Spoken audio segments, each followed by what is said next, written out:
आपण गडकरी साहेबांच्याकडे जाऊ. तुम्ही अनेक खासदारांशी माझा संबंध येतो. कुठल्याही राजकीय पक्षाचा खासदार असला तर तो हक्कांनी गडकरी साहेबांच्याकडनं सेंट्रल रोड फंड असेल किंवा इतर वेगवेगळ्या प्रकारची कामं असतील तर त्याच्यामध्ये जातात, त्यांच्याकडे हक्काने बसतात, त्यांच्याकडे नाश्त्याची वेळ असेल तर नाश्ता करतात, जेवणाची वेळ असेल तर जेवण करतात. म्हणजे आपल्या पुणेकरांच्या सारखं नाहीये ते. जे आपण कसं तू जेवणच आला असशील, सकाळ झाली म्हणजे तू नाश्ताच करून आला असेल. ते गमतीचा भाग जाऊ द्या, कारण मला पुण्यामध्ये राहायचं आहे. परंतु पुणेकरांच्या सारखा हुशार माणूस देशात मिळणार नाही, जगात मिळणार नाही. एवढी पण गोष्ट आपण सगळेजण लक्षात घ्या.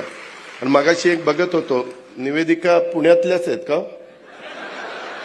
नाही, काय झालं, दोन दादा म्हणाले. ते दोन दादा म्हणल्यानंतर चंद्रकांत दादांना अजून आमचे पुणेकर मुख्यमंत्री महोदय कोल्हापूरचे समजतात, ते पुण्याचे वाटतच नाही. ही सगळे काय अडचण आहे, त्याच्यात जरा तुम्ही लक्ष घालावं. देवेंद्रजी, तुम्ही सगळीकडे लक्ष घालता, इथंच लक्ष घालत नाही. माझ्या आधी ते पालकमंत्री होते. आता आपलं तुमच्याबरोबर यायचं ठरलं तेव्हाच तुम्ही कबूल केलं. तुझा पुण्याचा पालकमंत्री करणारे म्हणून मी आलो.